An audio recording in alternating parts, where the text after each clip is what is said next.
네, 안녕하세요. 잘 지내시고 계신가요? 이번에는, 글쎄요, 관심이 없을 분들도 있는데요. 그렇지만 사회가 어떻게 돌아가는지, 또 우리 아이가 아직 유아이고 애기여서, 대학 입시랑은 상관이 없다고 생각하실 수도 있는데요. 그렇지 않습니다. 요걸 좀 보시고요.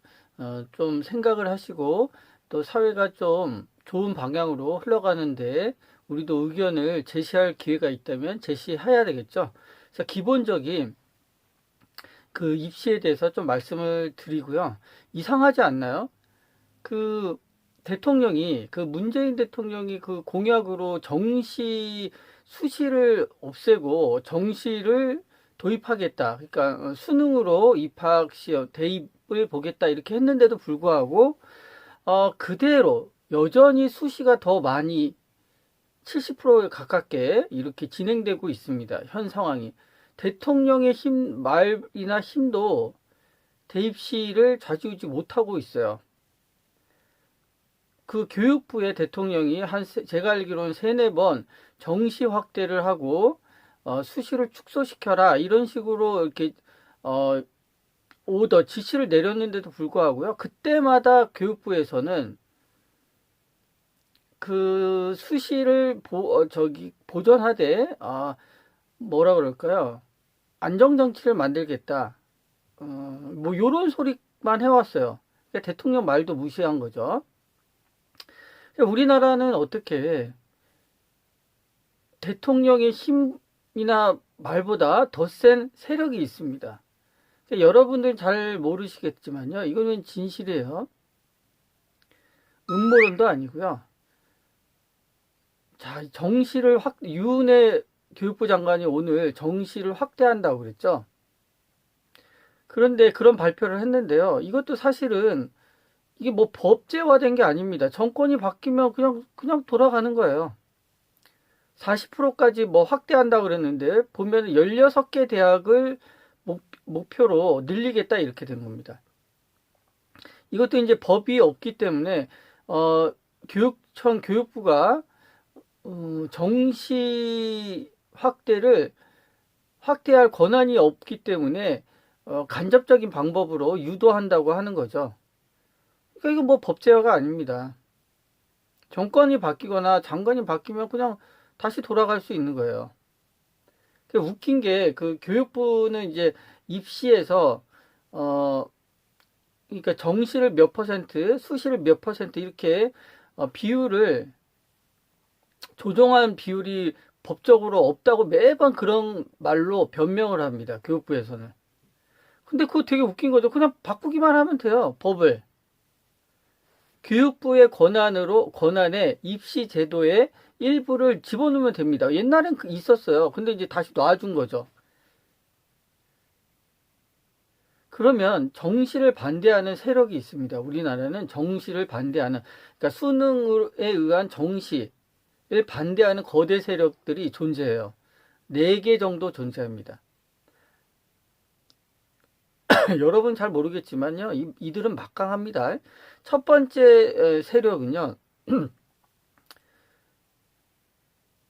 이 거대 세력의 첫 번째 세력은 사학재단이에요. 사학재단. 우리가 유치원들이 난리를 부렸죠. 유치원 그 원장들이 그 교육부의 그 회계 제도를 받아들이지 않는다고 해서 난리를 부렸죠. 온통 온 나라를 시끄럽게 했죠. 국회의원들도 그 유치원 그 협의회 그쪽 편을 들고 각종 뭐 단체나 이런 데서도 그쪽 편을 들었습니다. 유치원. 근데요, 이거에 100만 배의 힘이 있다고 생각하시면 돼요. 대학교 이사회는. 대학교 사학재단과 대학교 협의회, 그 대학 당국들 있죠? 이들의 힘은 막강합니다. 예전에 박근혜 대통령이 사학 개혁을 하려고 그랬죠. 교육 비리가 많기 때문에 사학재단들이 교육 비리는 어제 오늘의 일이 아니죠. 그래서 그때 당시에 예전에 그 사학개혁법안을 만들었는데요. 결국 통과하지 못했어요. 이 사학재단의 힘은 막강합니다. 정말 막강하죠. 대통령도 뭐 이래라 뭐 저래라 하기 힘듭니다. 왜냐하면 장관들도 보세요. 장관들도 다 대학교 교수들 중에서 뽑죠. 그러니까 그 대학교 교수를 거느리고 있는 대학 당국, 그 집단들, 이 사람들이 수능 정시 확대를 반대합니다. 왜 그럴까요? 이 사학재단. 네, 이분들, 이 사학재단은요, 대학교 당국, 이들의 힘은 너무나 막강해서요, 어떻게 할 수가 없어요, 지금. 얘네들은 정시 확대, 입학 결정권을 자기네들이 갖길 원해요, 대학 당국들이. 자기네들 마음대로 할 수 있으니까요.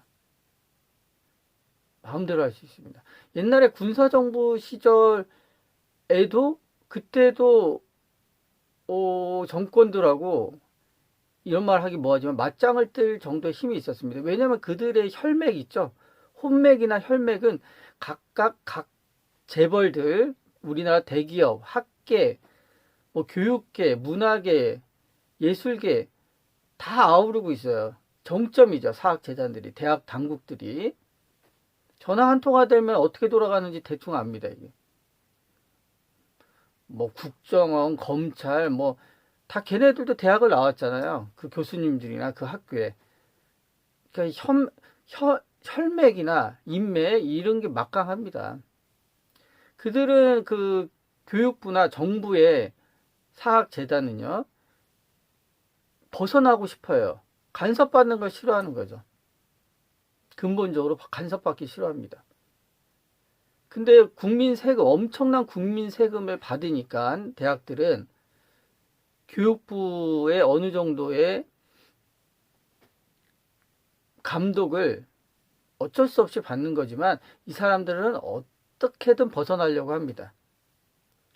특히 입학생 결정권을 갖고 싶어 하죠.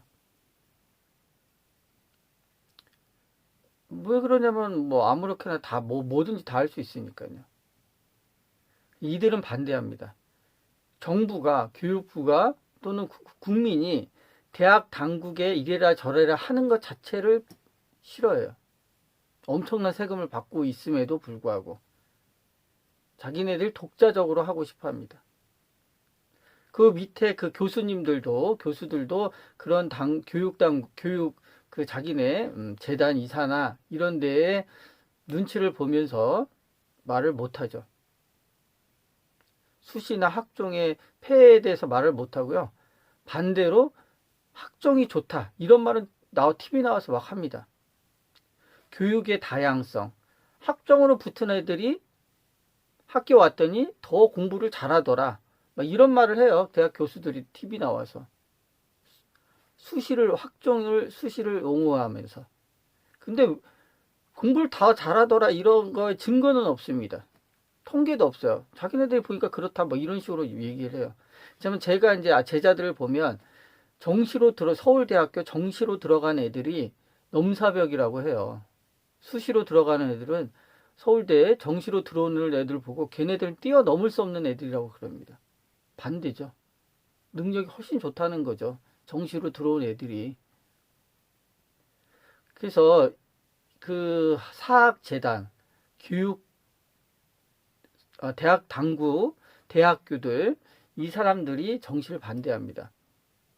권력 투쟁의 일환이에요. 지금 정부나 국민의 감독에서 벗어나서 자기네들 멋대로 하려고 하는 거죠. 한마디로 알레르기 반응이 일으킵니다. 그들은 이래라 저래라 하는 거에 대해서 현실이 그렇고요. 또 수능을 반대하는 그 세력은 이 대학 협의회를 받쳐주고 있는 언론들입니다. 언론들. 특히 중앙일보 같은 경우는 노골적으로 정시를 막 반대해요.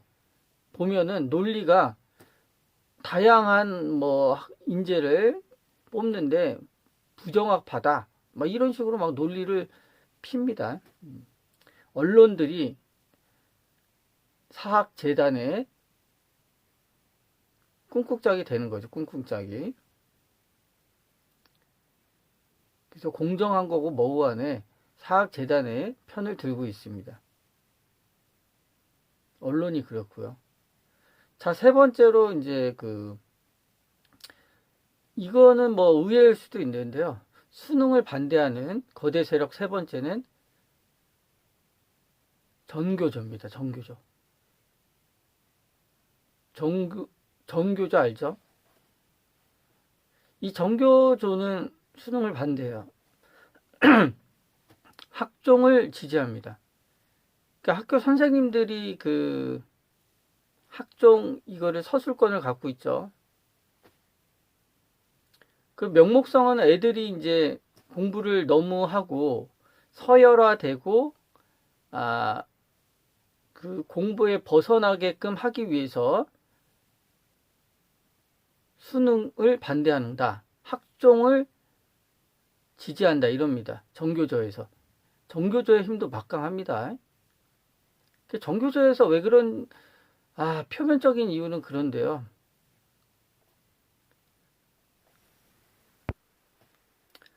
어쨌든 전교조는 학생들이 공부에 너무 빠져들고 대학 서열화 이런 거에 정점에 수능이 있다고 정시가 있다고 하면서 반대를 해요. 근데 이것도 되게 웃깁니다. 학종은 더 심하죠. 학종은 애들이 역전할 수가 없습니다. 학종은 성적이 뭐 예를 들어서 1등급, 1등급, 1등급, 1등급 이렇게 계속 3년 내내 찍어야 돼요. 그래 서울대 갑니다. 예를 들자면 공부를 더 해야 됩니다. 더 심하게 해요. 중간고사, 기말고사, 중간고사, 기말고사 실수가 없이 공부를 하게 하는 게 학종입니다. 학종 보면 더 애들을 공부에 묶어두는 게 학종이에요. 수시죠, 수시. 그래서 어쨌든 3대 세력이 있습니다. 3대 세력. 그래서 수능을 확대를 반대합니다. 그래서 저는 수능 확대가 국민들의 70%, 80%가 지지를 해도 이 거대 세력들 때문에 회의적입니다. 이게 정시 확대가 대통령 혼자의 힘으로도 거의 뭐 불가능합니다. 정권이 바뀌면 다시 도루묵 되고요.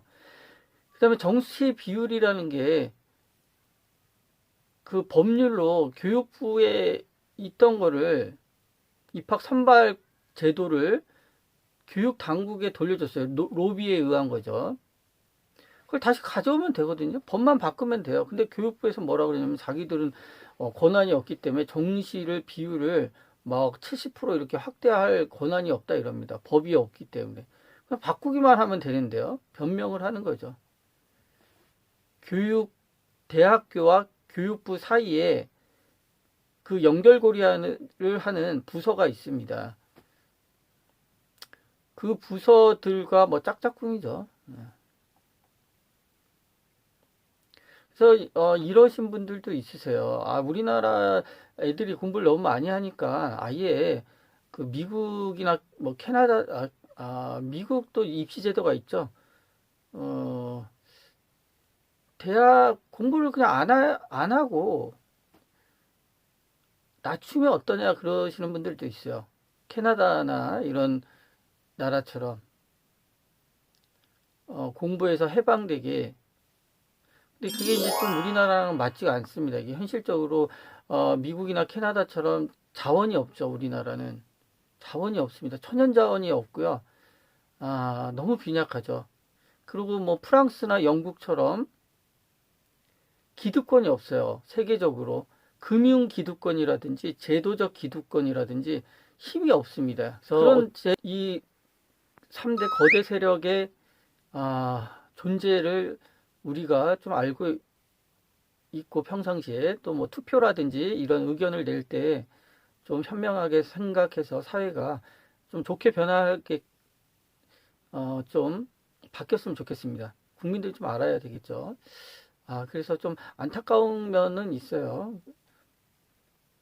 어쨌거나 학생들의 부담이 늘지 않도록 뭐 과목수 제2 외국어를 왜 하는지 저는 잘 모르겠어요, 솔직히. 제1 외국어 영어 하기도 힘든데 뭐 제2 외국어도 하고 또 한자도 하고 애들한테 너무 많은 걸 시켜요. 과목 뭐 4과목 정도로 좀 했으면 좋겠습니다. 3과목이나 입시에서는. 그래서 정시가 정말 수시랑 5대5 정도까지만 잘 유지됐으면 합니다. 자, 들어주셔서 감사하고요. 구독과 좋아요 부탁드립니다. 감사합니다.